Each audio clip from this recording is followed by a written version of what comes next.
고백이 있는 귀한 찬양 감사드립니다. 이제 성경 말씀을 봉독하겠습니다. 오늘 우리에게 주신 하나님의 말씀은 신약성경 누가복음 19장 5절부터 10절까지의 말씀입니다.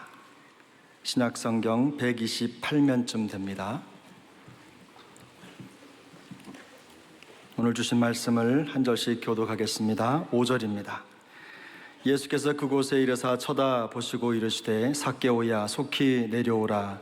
내가 오늘 내 집에 유하여야 하겠다 하시니 급히 내려와 즐거워하며 영접하거늘 무사람이 보고 수군거려 이르되 저가 죄인의 집에 유하러 들어갔도다 하더라. 삭개오가 서서 주께 여짜오되 주여 보시옵소서. 내 소유의 절반을 가난한 자들에게 주겠사오며 만일 누구의 것을 속여 빼앗은 일이 있으면 내 갑절이나 갚겠나이다. 예수께서 이르시되 오늘 구원이 이 집에 이르렀으니 이 사람도 아브라함의 자손이미로다. 인자가 온 것은 잃어버린 자를 찾아 구원하려 함이니라. 아멘. 할렐루야. 오늘은 52주 가운데서 특별한 주일입니다. 물론 매주일이 다 소중하지만 오늘부터 나흘 동안 사랑의 교회는 새생명 축제, 우리 입장에서는 대각성 전도 집회고 또 태신자로 오신 분들 입장에서 새생명 축제가 되는데 수천 명의 영혼들이 주님 앞에 돌아올 것입니다. 아멘. 우리가 이렇게 먼저 그의 나라와 그 일을 구할 때 하나님께서 베풀어 주시는 맞춤형 인도가 있으리라고 확신합니다. 제가 한 35년 전쯤 그 지역에서 좀 명망 있게 섬기는 목사님의 성역 30주년 그런 예배를 드렸습니다. 그래서 목사님 사랑하고 또 목사님과 함께 사역했던 많은 분들이 함께 모여가지고 예배를 드리고 예배 말미에 이 목사님이 성역 30년을 이렇게 되돌아보며 잠깐 회고를 하셨어요. 인사 말씀을 하는데 저희들은 이 목사님 무슨 말씀을 할까 그렇게 생각하면서 귀를 쫑긋하고 들었는데 목사님이 30년 사역하고 나름 정리한 내용을 이렇게 말씀하셨어요. 내가 30년 사역을 해보니 이 세상에 믿을 사람이 한 명도 없다. 아이고야, 저는 좀 그 말씀을 듣고 좀 충격을 받았어요. 사역 참 귀하게 하신 분이신데 오죽하면 저러셨을까. 오죽하면 그런 생각을 했지만 여러분, 이 세상에 믿을 사람이 하나도 없어야 됩니까? 믿으면 안 됩니까? 오늘 본문에 나오는 삭개오는 본래 믿을 사람이 아니었어요. 믿지 못할 사람이었어요. 못 믿을 사람이 오늘 믿을맨이 된 것이에요. 다시요. 못 믿을 사람이 뭐가 됐다고요? 믿을맨이 된 것이에요. 오늘 설교 제목은 생명의 복음은 누구를 위한 것인가? 믿지 못할 사람이 믿을 수 있는 사람으로, 이 사람이 과연 변화될 수 있겠는가? 우리는 과연 변화될 수 있는가? 나는 과연 변화될 수 있는가? 저 사람은 과연 변화될 수 있는가? 라는 그런 질문 앞에 믿지 못할 인생이 생명의 복음을 접함으로 말미암아 우리의 예상을 뛰어넘는 믿을 사람 될 수 있는 오늘 삶의 여정을 말씀하시는 것이에요. 그래서 오늘 이 말씀이 새생명 축제와 복음의 역사 앞에 나름 나침반이 되는 말씀이 되기를 바랍니다. 오늘 요절은 10절입니다. 10절에 보니까 인자가 온 것은 잃어버린 자를 찾아 구원하려 함이로다. 인자가 온 것은 잃어버린 자를 찾아 구원하려 합니다. 잃어버린 자를 찾아 구원한다는 그 말은 주님께서 이 간절한 마음으로 이 생명의 복음이 죄인 잃어버린 자를 위한 것이라는 말씀을 하고 있는 것이에요. 에덴 동산에서 인간이 범죄한 이후에 하나님께서는 너가 어디 있느냐라는 질문을 가지고 맹렬한 사랑으로 우리를 찾고 계시는 거예요. 이것을 구약의 에스겔이 깨닫고 난 다음에 에스겔 34장 16절에 참 제가 좋아하는 구절인데 이런 내용이 나와 있어요. 같이 보겠습니다. 그 잃어버린 자를 내가 찾으며 쫓기는 자를 내가 돌아오게 하며 상한 자를 내가 싸매주며 병든 자를 내가 강하게 하리니. 아멘. 이게 살아계신 하나님의 말씀입니다. 뭐라고 말씀하느냐? 잃어버린 자를 어떻게 한다고요? 찾는다고 그랬어요. 쫓기는 자는 다시 뭐예요? 돌아오게 한다고 그랬어요. 상한 자는 그 상처를 싸매준다고 그랬어요. 병든 자는 다시 일으켜 세워 강하게 하신다고 그랬어요. 할렐루야. 그런 면에 있어서 오늘 이렇게 찾으시는 주님을 우리가 생각할 때에 오늘 본문의 주인공은 삭개오가 아니라 사실 삭개오를 찾아오신 주님이신 것이에요. 삭개오는 변화의 대상이고 삭개오를 찾으시고 그를 변화시키는 예수님이 주인공이세요.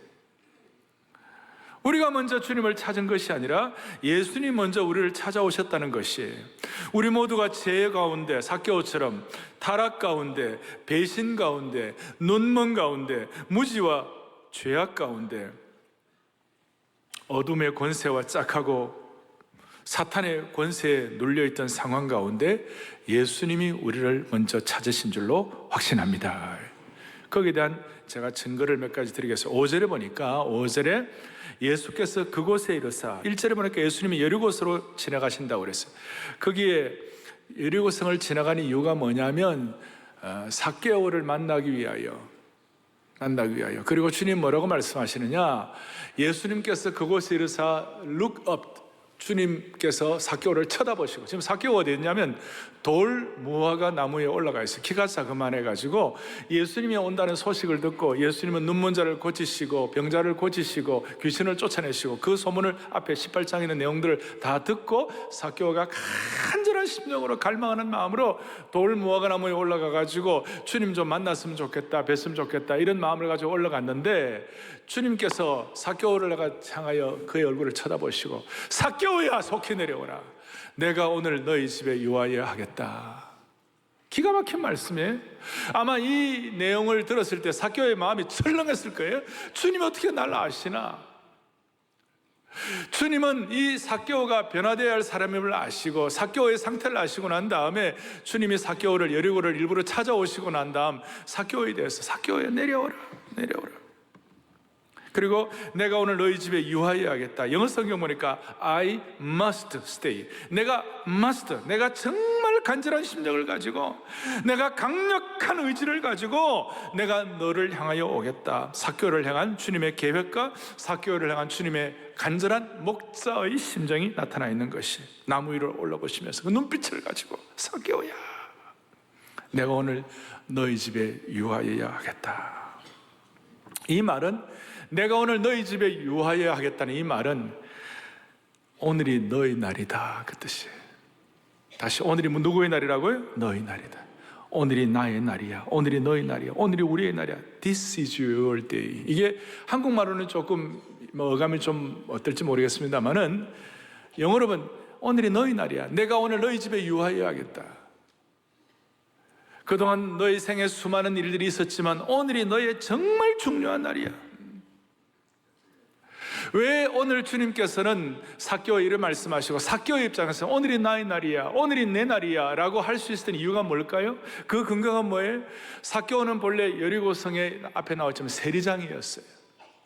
이 여리고라는 도시는 지금도 아름답지만 고대의 정원이라고 불릴 정도로 아름다운 도시였고, 그리고 거기에 아름다운 수로들이 있었어요.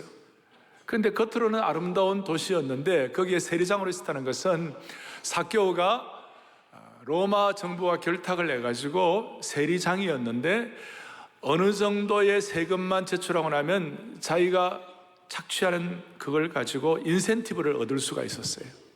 그러니까 상당히 부자였고 부유했었어요. 근데 그 마음은 너무나 어둡고 힘들었어요. 왜냐하면 당시에 세리는 사람 취급 못 받았어요. 돈은 벌었고 자기 나름대로 어떤 뭔가를 이루긴 했지만 세리와 죄인과 창기는 동렬반열에 서 있었어요. 그리고 이 세리와 창기와 죄인은 제일 큰 힘든 것이 뭐냐면 회당에 들어갈 수가 없었어요. 그러니까 거의 왕따당한 수준이었고, 겉으로 물질적으로 이런 것들은 풍요했습니다마는 백성들 앞에서 매국노요, 배신자요, 증오와 질시의 대상이에요. 손가락질의 대상이었어요. 그러니까 함께 밥 먹으려고 하지 않고 인사조차 주고받지 않았어요. 돈은 엄청나게 벌었지만 고독하게 살아야 했어요. 누구도 그와 함께 교제하러 들지 않았어요. 다시요, 왕따 인생이었어요. 가장 힘든 거는 지금 말씀한 대로 회당에서 예배 드릴 수가 없었어요. 겉으로는 부자고 잘 나갔지만 영적으로는 깨어지고 조각난 인생이라고 말할 수 있어요. 돈은 얻었지만 사람은 잃어버렸고, 권력은 얻었지만 사람의 마음은 잃어버렸어요. 삭개오의 내면에는 많은 죄책감과 죄의식이 가득 차 있었어요. 그러니까 하나님 앞에 예배드릴 수 없었으니까. 여러분 누가복음 앞에 18장에 오면 세리가 나오죠. 멀리서, 안에 들어오지도 못하고 멀리서 쳐다보면서 하나님 나를 불쌍히 해달라고 그럴 정도로 세리의 입장은 힘들었죠. 그러니까 여러분 예배를 못 드리니까 용서받을 기회가 없는 거예요. 예배를 못 드리니까 자기의 죄 문제를 해결할 계기가 없었어요. 회당에서 예배를 못 드리니까 하나님의 임재도 경험할 수가 없었어요. 따라서 자연스럽게 삭개오의 목마름과 갈증과 그 영적 피폐함은 말로 다 할 수가 없었어요. 겉으로는 세리장이고 돈도 많고 잘 나갔지만 예배 드릴 수 없어서 영적인 소외자였어요. 겉으로는 멋있게 옷을 입고 품위가 있었지만 그의 영은 품위를 가질 수가 없었어요. 그런 삭개오에게 오늘 내가 너희 집에 유하여야겠다. 오늘이 너희 날이 될 것이다. 여러분과 저는 생애를 돌아보면서 나의 날이라고 할 수 있던 것이 언제 있었어요? 어떤 사람은 자식이 원하던 대학에 합격해가지고 합격증을 갖다 줄 때 부모 입장에서 나의 날인가요? 암으로 고생하다가 완치 판정을 받았을 때 오늘은 내 날이다, 뭐 그렇게 할 수 있지 않겠어요? 원하는 이 직장에 들어갔을 때 신랑과 신부가 서로가 잘 준비해가지고 기대하던 결혼을 했을 때 오늘이 나의 날이다. 그런데 이 오늘이 나의 날이 며칠 가겠어요? 일주일? 한 달? 1년? 2년을 넘게 가겠어요? 이야, 오늘이 나의 날이라고 한 것이 인생은 그게 며칠이나 가겠어요? 그런데 오늘 주님께서 삭개오를 만난 이후에 삭개오는 그의 날이 되고 그것이 그의 생애 끝까지 간 줄로 믿습니다. 그러니까 오늘 제가 드리는 이 복음의 핵심이 분명하게 선포되고 이것이 되기만 하면 삶의 여정이 있으니까 삶의 굴곡도 있고 여러 가지 환경 차이가 있을지도 모르지만, 그러나 오늘 이 말씀이 진정 와 닿고 이것이 내 것으로 고백되어지고 확신되어지고 선포되면 겉은 파도가 있고 힘들지만 기본적으로 그의 인생은 날마다 나의 날이 될 수가 있는 것이에요. 복음이 그만큼 강력한 것이에요. 교회도 마찬가지예요. 생명의 복음이 힘차게 선포되는 한 나름 힘들고 어려운 거 있을 수 있지만, 그러나 근본적으로는 교회는 날마다 잔치하는 곳이에요. 날마다 나의 날이 되는 줄로 믿습니다. 그래서 우리가 오늘 신앙 공식 하나를 얘기하면 영혼의 갈증과 갈망이, 사개오가 얼마나 갈증이 많았겠어요. 갈망이 있는 사람에게 예수님이 먼저 찾아오시면 주님은 오늘을 나의 날로 만들어 주시는 것이에요. 이걸 꼭 기억하셔야 돼요. 한번 읽어보겠습니다. 주님은 영혼의 갈증과 갈망이 있는 사람을 먼저 찾아오셔서 다시 한번 오늘을 나의 날로 만들어 주시는 것이에요. 오늘을 나의 날로 만들어주시는 근거가 무엇인가? 다시 한번 10절의 공식을 찾겠습니다. 인자가 온 것은 잃어버린 자를 찾아 구원하려 함이니라.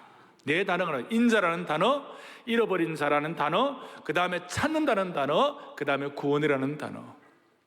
저 인자는 단순히 사람의 아들이 아니래요. 그 사람의 아들. 그냥 단순한 사람의 아들이 아니라 그 사람의 아들을 The Son of Man as the Son of God. 하나님의 그 사람의 아들, 하나님의 아들이라 성육신하신 주님을 말씀하신 거예요. 잃어버린 자의 원어를 찾아보니까 이 잃어버린 자는 어떤 뜻인가 하면 정말로 완전히 파괴된 사람, 영혼이 비참한 사람, 영혼이 훼손되고 망가져서 복구할 수 없을 정도로 완전히 죄악의 상태에 있는 사람, 그걸 잃어버린 자라고 그러는 거예요. 그 사람을 향하여 주님은 찾는다. 제가 헬라어 단어를 써서 미안합니다. 찾는다는 말은 뭐냐면 제테사이, 제테오의 제테사이란 말인데 죽여가고 뒤져가지고 끝까지 찾는다. 그 구원하다는 말은 소사이란 말인데 위험에서, 험한 시험 물결에서 건져내신다는 것이 너무나 신비한 거예요. 그러니까 주님이 이렇게 찾아주시는 것을, 그리고 주님이 이렇게 구원하시는 것을 마음속에 확인하고 생명의 복음의 역사가 내 마음속에 복구되면 회파되고 훼손되고 깨어지고 잃어버려가지고 더 이상 복구가 불가능한 사람들을 하나님께서 접붙여 주시면 생명의 복음이 오게 되면 오늘이 나의 날로 만들어주시는 것이에요. 여러분, 주님은 이 땅에 좋은 선생 되려고 오신 것이 아니에요. 좋은 사상을 선포하러 오신 것만이 아니에요. 이 땅에 착한 사람들하고 오신 것만이 아니에요. 그거는 자연스럽게 따라오는 것이고, 생명의 복음이 접해지면 자연스럽게 주님은 주님의 지혜, 주님의 생각, 또 우리가 주님 앞에 착한 사람들은 따라오는 것이고, 주님은 이 땅에 오신 이유는 뭐냐? 종교적인 사상을 선포하고 종교적인 양심을 일깨우기 위해서 오신 것이 아니에요. 사람답게 사는 것, 선하게 사는 것만을 오신 것이 아니에요. 주님이 이 땅에 오신 이유는 죄인을 찾아 구원하기 위해 오신 줄로 믿습니다. 교회마다 어떤 그 교회가 강조하는 교회 신학이 있어요.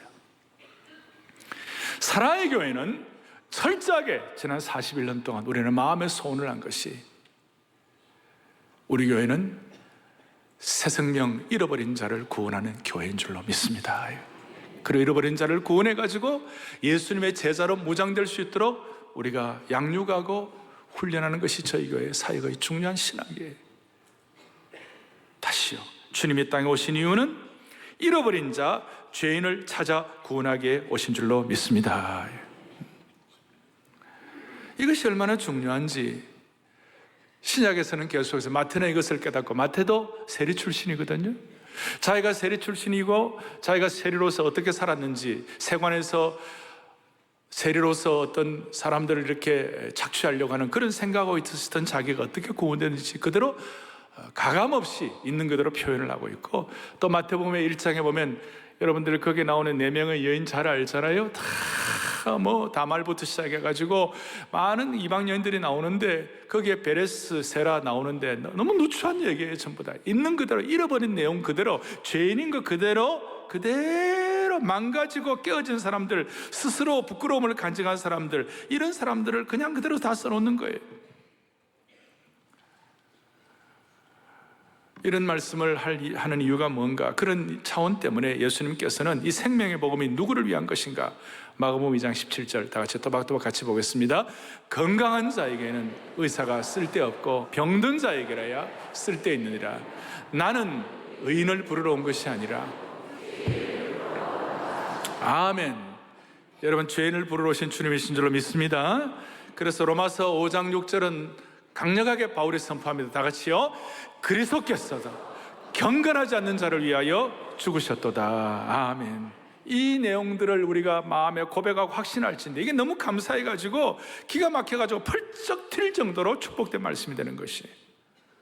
제가 왜 이 말씀을 드리는가 하면 사람들이 복음에 대하여 자기 나름대로의 가치관을 가지고 판단하는 사람들이 많아요. 마치 출애굽한 사람들이 광야에서 만나를 먹을 때 처음 만났을 때 이게 뭘까? 이게 뭘까? 이스라엘 백성들이 만나를 거두어가지고 집에 가 자기 입맛대로 요리를 한 것이. 오늘 복음에 대해서, 생명의 복음에 대해서 정확하게 뭔지 모르고 자기 입맛대로 복음을 생각하고 재단하고 판단하고 착각하는 사람들이 많아요.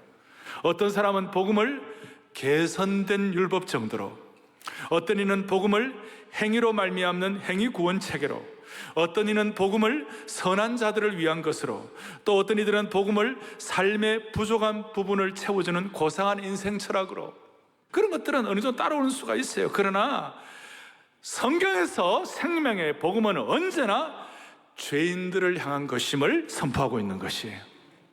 복음은 범법자들과 가치 없는 자들과 경건하지 않는 자들과 잃어버린 양처럼 길을 잃어버린 자들과 탕자처럼 아버지 집을 떠난 자들을 위하여 예정되고 준비되고 의도된 것임을 확신하셔야 되는 것이. 그래서 복음은 잔치라고 그럴 때 이 복음은 앞 못 보는 자들과 몸 불편하들을 위한 잔치가 되었고, 복음이 샘물이라고 그랬을 때 갈증이 일어나고 죄와 부정한 자들을 위한 것이라고 말씀했고, 그래서 예수님께서는 늘 예수님의 별명은 죄인들의 친구였어요. 그리고 예수님은 이 사람이 죄인을 영접한다, 이런 얘기를 들을 정도였어요. 사랑하는 교우들이여, 이런 차원에서 복음의 얼굴은 항상 죄인을 향하고 있음을 믿어야 됩니다. 복음의 초대장은 언제나 죄짐을 지고서 고통하는 자들에게 보내지고 있는 것입니다. 사랑하는 교우들이여, 다시 한번 이 복음이 죄인들을 향하지 않는다면 누구를 향하는 것이겠어요? 사실은 겉으로는 우리가 죄인이 아니라 할지라도, 어릴 때부터 모태신앙 해가지고 도덕적으로 잘 살아온 분들이라 할지라도 우리의 마음의 속성 한 부분에는 이런 죄성들이 다 있는 거예요. 겉으로 여러분들 멋있게 한 생애를 살아온 분들도 한번 돌이켜보시라고요. 지난 생애를 돌이켜보면 세상에 살다 보니까 케미칼이 나하고 안 맞는 사람들이 있는 것이. 다시 얘기할게요. 이게 그냥 준 거 받은 거 없는데 화학적으로 나하고 안 맞는 사람이 있는 것이. 아무 반응을 안 하는 거 보니까 다 수상한 분들이에요. 우리는 이런 죄성들이 다 있는 것이에요. 나하고 안 맞아도 우리가 진짜 하나님의 심정을 깨닫고 아버지가 자식을 보면 엉터리 자식이 있어도 그 자식에 관해서 엉터리가 있다 하더라도 부모는 다 품게 돼 있거든요. 그럼 우리는 다 죄성들이 있으니까 나하고 안 맞는 사람은 안 맞는 것이고, 그냥 쫙 보다가 딱 저 사람 안 맞는 사람 앞에 나타나면 싹 피해가지고 가고 그렇게 하잖아요.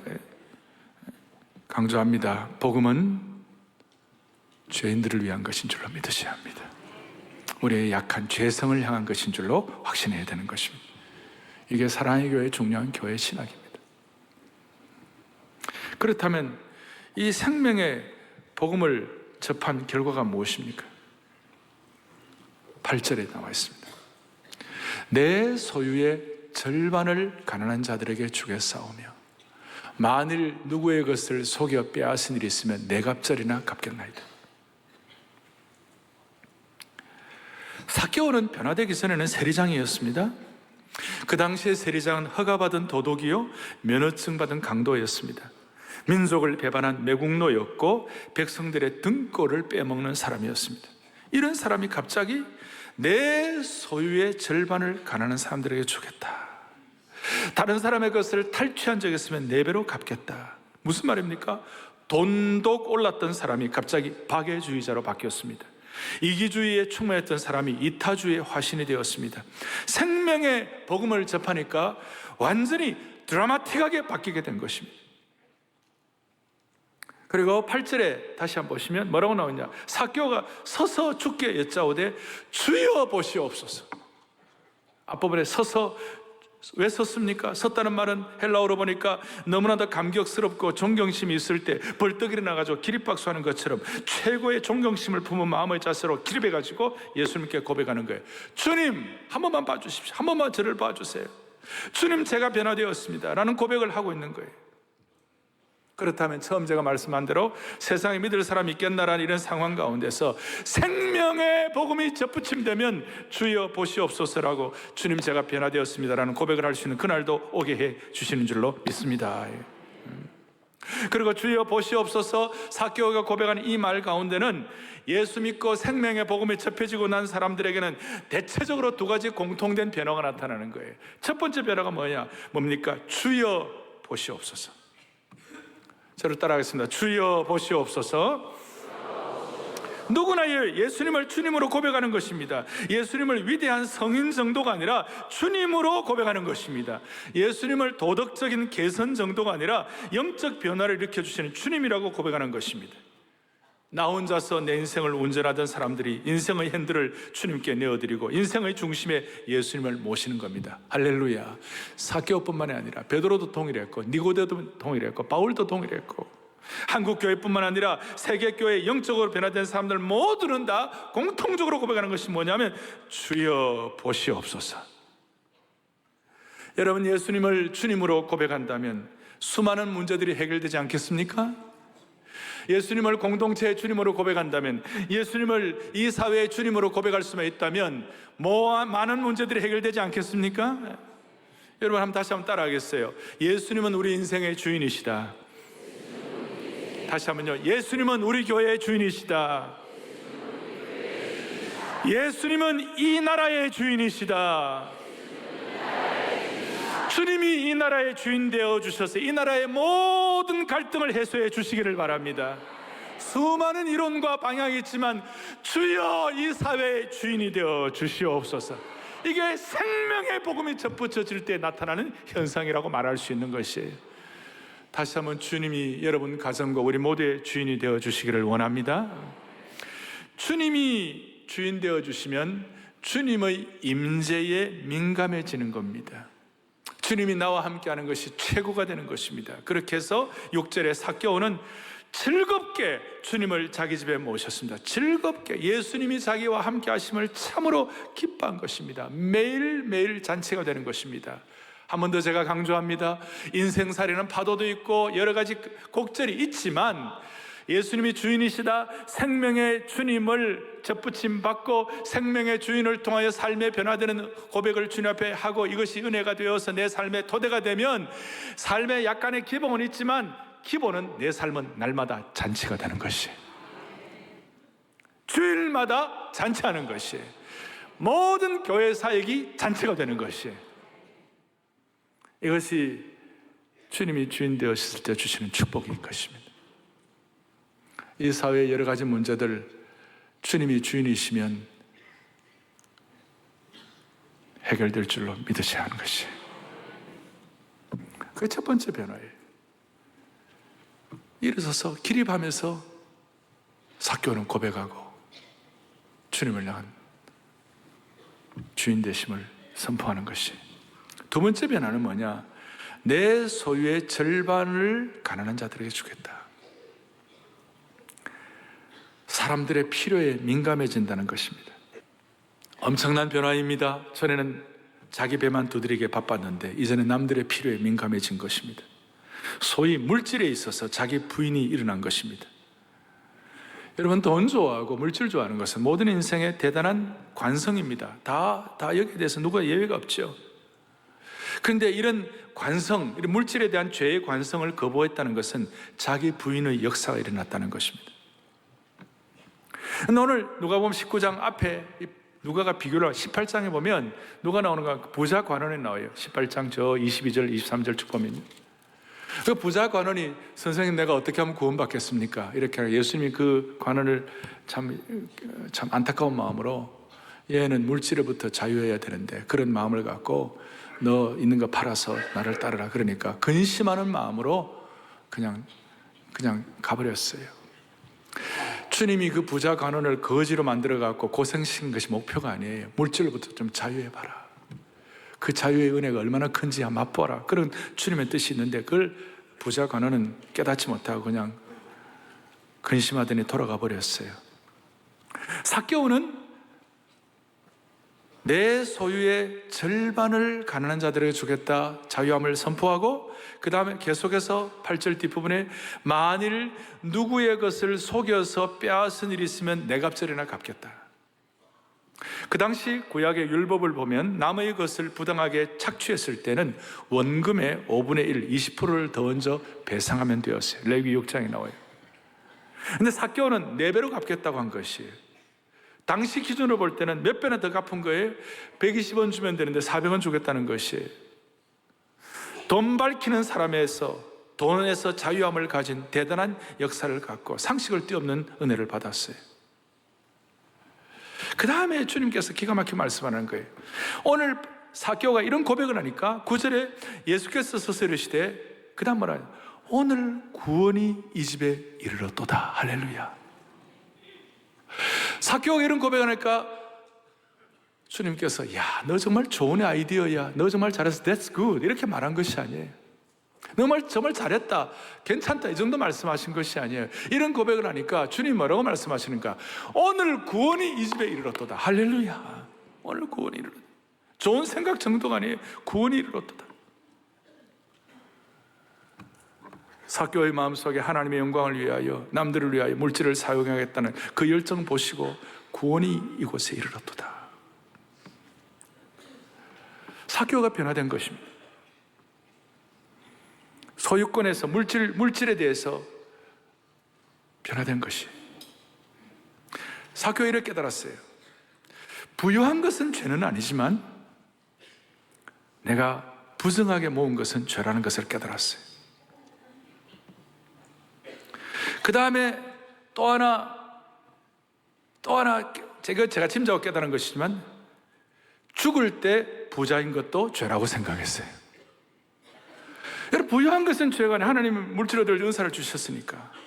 근데 마지막 죽는 날, 그때도 계속 부자로 있으면 그건 죄라는 것이에요.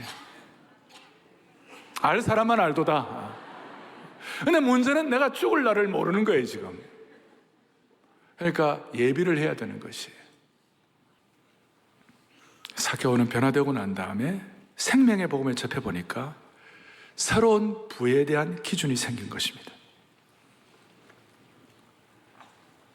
우리 모두가 다 지혜로운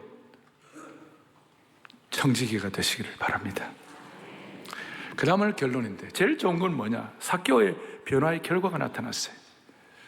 9절에 주님께서 뭐라고 말씀하시는가? 놀라운 말씀하시는 거예요. 9절을 다 같이 또박또박 같이 보겠습니다. 예수께서 이르시되 오늘 이 구원이 이 집에 이르렀으니 그 다음에 이 사람도 아브라함의 자손이로다. 아멘. 이 사람도 아브라함의 자손이로다. 지금까지는 껍데기였어요. 빈 껍데기 아브라함의 자손이면 뭐합니까? 그게 아니고 삭개오에게 너 진짜 영적으로 제대로 된 아브라함 자손이 되었다.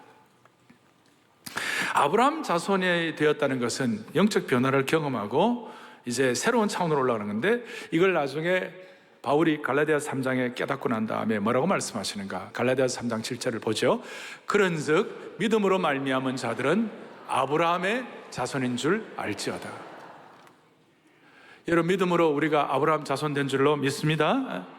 갈라디아서 3장 9절 뒤에 9절 보면 뭐라고 나와 있는가? 함께요. 그러므로 믿음으로 말미암은 자는 믿음이 있는 아브라함과 함께 복을 받느니라. 아멘. 삭개오가 이렇게 주님 앞에 고백하고 변화되었을 때 그걸로 끝나는 것이 아니라, 그걸로만 끝나면 생명의 복음의 역사는 조금 차원이 좀 약하죠. 그러나 생명의 복음의 차원은 놀랍습니다. 어떻게 차원이 놀라우냐? 우리가 아브라함의 자손이 되는 것이고 아브라함이 받았던 복을 같이 받게 되는 것이에요. 아브라함이 받았던 복 중에 최고의 복이 뭡니까? 창세기 10장 3절에 너를 축복하는 자에게는 축복하고 너를 저주하는 저주하는, 그 다음에 땅의 모든 족속이 너로 말미암아 복을 얻을 것이니라.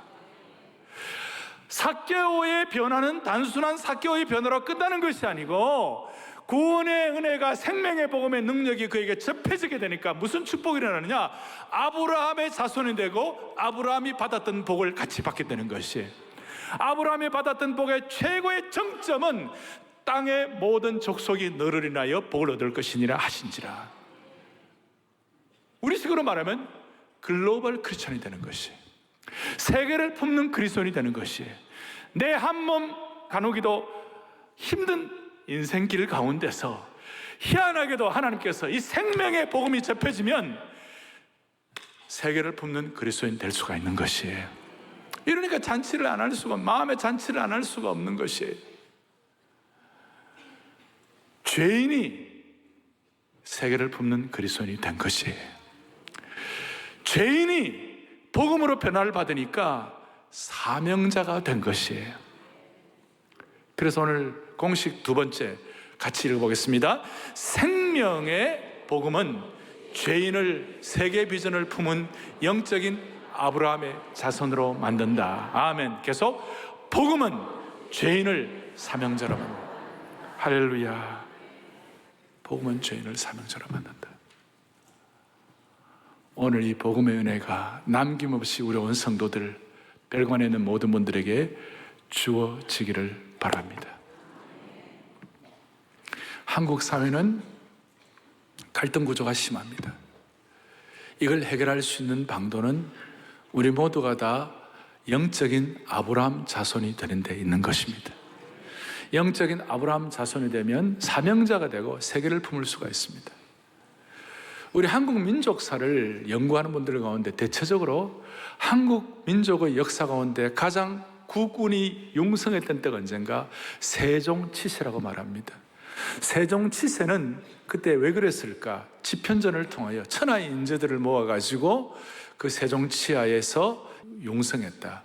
그런데 세종치세의 저식으로 말하면 글로벌한 어느 정도 세계를 향하여 어느 정도 되었던 그 흔적이 뭐냐면 집현전을 통하여 한글을 창제한 것입니다. 그런데 한글을 창제했는데 이 한글이 예수님의 이 복음적 세계와 기독교 세계관과 접붙여짐을 받지 않았을 때는 언문으로 끝났습니다. 그리고 한글이 여러분들 보시는 대로 옛날 언문하면 그냥 위로부터 밑으로 쑥 세로 쓰기로 하고 오른쪽에서 왼쪽으로 나가고 세계화가 안 되었습니다.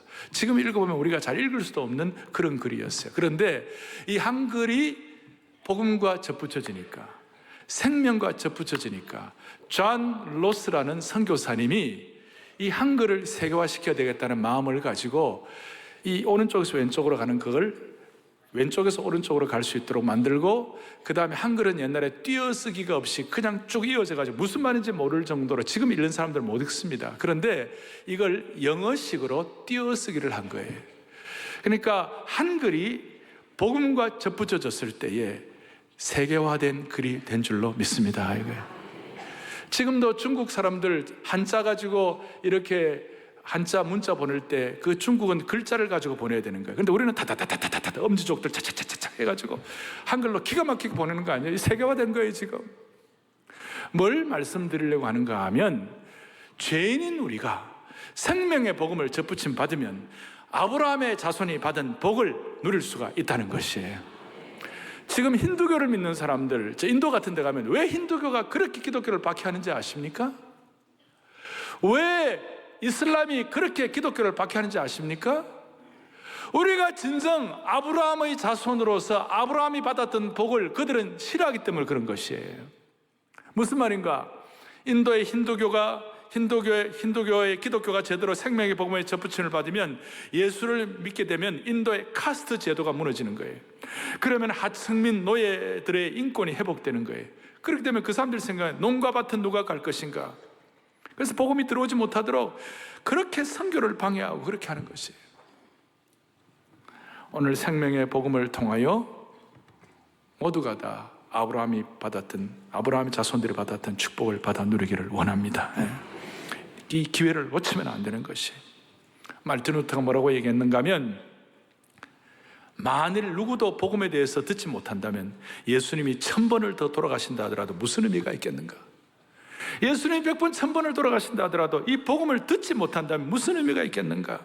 오늘 여리고성을 지나가시는 주님, 그 기회를 놓치지 않는 삭개오처럼 오늘 저녁부터 시작되는 이 새생명 축제의 기회를 놓치지 않는 축복이 있기를 바랍니다. 특별히 새해 부흥회는 기도 부흥회예요. 그런데 이 새생명 축제는 복음 부흥회예요. 이 복음 부흥회가 오늘 온 성도들의 삶 속에서, 그래서 우리는 태신자 어떨 때 못 데리고 온다 할지라도 오늘부터 수요일까지 집회에 참석만 하더라도 생명의 복음의 역사가 여러분들에게 나타난 줄 믿으셔야 되고, 기도만 부흥되는 것이 아니라 가스펠 리바이벌이 될 수 있도록 한 분 한 분 붙잡아 주시기를 원합니다. 근데 7절에 보니까 무사람이 수군거리 이르되 제가 죄인의 집에 유하로 들어갔도다. 사람들이 수군거리고 뒤에서 별 얘기를 다 했습니다. 생명의 복음의 현장에 이와 같이 수군거리는 군중들이 있어요. 마귀의 시험이 있어요. 이겨낼 수 있기를 바라는 것이에요. 새생명 축제에 우리가 수많은 영혼들을 주님 앞에 인도함으로 말미암아 여러분들이 날마다 잔치하는 축복이 있기를 소망합니다. 가슴에 손을 얹겠습니다. 주님 감사합니다. 이렇게 아름다운 생명의 복음을 깨닫게 하시는 주님을 찬양합니다. 우리가 먼저 이 복음의 생수에 온몸을 목욕하게 하여 주시옵소서. 오늘부터 시작되는 새생명 축제를 주님의 손에 의탁합니다.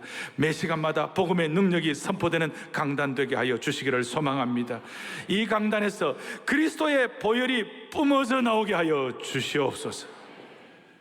우리의 생명 되시고 소망 되시는 우리 주 예수 그리스도를 받들어 부족한 종이 간절히 기도 올리옵나이다. 아멘.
주님께 드리고